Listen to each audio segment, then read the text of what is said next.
की संगत करना उन्हें बहुत प्रिय था। उनकी प्रारंभिक शिक्षा गांव के एक स्थानीय गुरु में से हुई थी, लेकिन उनका ज्ञान और आध्यात्मिक बुद्धिमत्ता स्वाभाविक थी। कभी भी अपनी शक्तियों पर घमंड ना करें, है ना।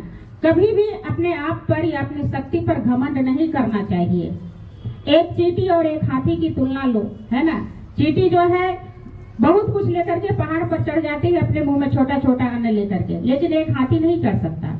इसलिए अपनी शक्ति की तुलना और अपने उसमें घमंड ना करो कि हम इतना हैं, इतना मेरे पास धन दौलत है, हम बहुत शक्तिशाली हैं। घमंड तो मनुष्य को करना ही नहीं चाहिए, क्योंकि सभी के गुण अलग अलग होते हैं।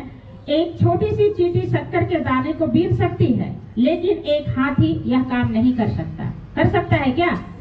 जबकि हाथी बहुत बड़ा जानवर होता है ना।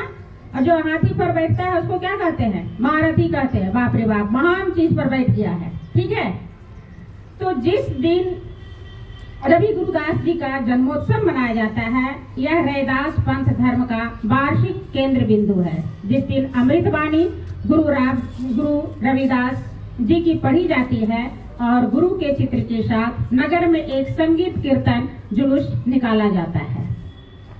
इसके अलावा श्रद्धालु पूजन करने के लिए नदी के पवित्र जल में डुबकी लगाते हैं। फिर भवन में लगी छवि की पूजा की जाती है। सबके घर में जो है कोई ना कोई भगवान का फोटो तो जरूर रहता है ना। सभी पूजा करते हैं कि नहीं करते हैं? अपने अपने धर्म के अनुसार घर में हाथ जोड़ करके आते हैं कि नहीं आते हैं? कौन कौन बच्चे हाथ जोड़ के आते हैं सुबह स्नान करके? सुबह स्नान करते हैं कोई बच्चे? जो नीचे कीजिए हाथ, देखे जरा नीचे कीजिए। कौन बच्चे सुबह उठ करके स्नान करते हैं ब्रश करके, अपनी नित्य क्रिया से निवृत्त होकर के? बस, और सभी ऐसे चले आते हैं उठ करके। वाह, विद्या के मंदिर आते हैं। सोचिए हम कहाँ जा रहे हैं, हमें 5-7 घंटा कहाँ बिताना है और किस चीज के लिए जा रहे हैं, थोड़ा सा सोच करके भी अपने में बदलाव लाइए। इसलिए ना कहे कि जब सोच बदलिएगा तो जग बदल जाएगा। अपना सोच गंदा रखिएगा। स्कूल में कुछ झगड़ा कर लीजिएगा, बाहर चलो बाहर दिखाते हैं ये सोच। क्या आप यही पढ़ के स्कूल से जा रहे थे बाहर दिखाने के लिए, और बच्चे ऐसे कर रहे हैं? बहुत ही गंदी बात है। भव्य उत्सव के साथ जन्म उत्सव पर लाखों की ये संख्या में श्रद्धालु वाराणसी में उनका जो है जन्म स्थान है वहां जाते हैं और वाराणसी गंगा घाट पर स्नान भी करते हैं। रविदास जी जाति प्रथा के उन्मूलन में प्रयास करने के लिए जाने जाते हैं। इन्होंने भक्ति आंदोलन में भी योगदान दिया और कबीर जी के अच्छे दोस्त के रूप में पहचाने भी जाते हैं। रविदास जी कबीर जी के अच्छे दोस्त थे। कबीर जी का दोहा तो आप लोग पढ़ रहे होंगे, पढ़ रहे हैं ना? कितने बच्चे के बुक में है कबीरदास का दोहा? है ना, पढ़ रहे हैं ना? तो दोनों क्या थे? दोस्त थे।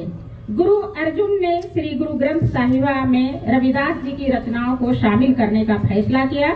सिखों के पवित्र ग्रंथ में रविदास जी के 41 पद हैं, जिन्हें सिख भगत रविदास के नाम से पुकारते हैं, जिनमें से अधिकांश बहुत ही अस्पष्ट हिंदी में है। इनकी कविताएं ईश्वर, ब्रह्मांड, प्रकृति, गुरु और नाम के प्रति उनका प्रेम भरा हुआ है। ब्राह्मण मत पूजिए, ब्राह्मण को मत पूजिए, जो होवे गुणहीन, मन ही सेव सहज स्वरूप, रविदास जन्म के कारणों होत न कौ नीच, मन चंगा तो कठौती में गंगा, करम बंधन में बंधन रखियो, फल की ना तजियो आस, रविदास जन्म के करियो, होत न कौ नीच, कह रविदास तेरी भक्ति, दूरी है भाग सो बड़े पावी। तो राजस्थान की कृष्ण भक्त कवयित्री मीराबाई की रविदास से मुलाकात का कोई आधिकारिक विवरण तो नहीं मिलता, लेकिन कहते हैं कि मीरा के जो है गुरु रविदास जी ही थे।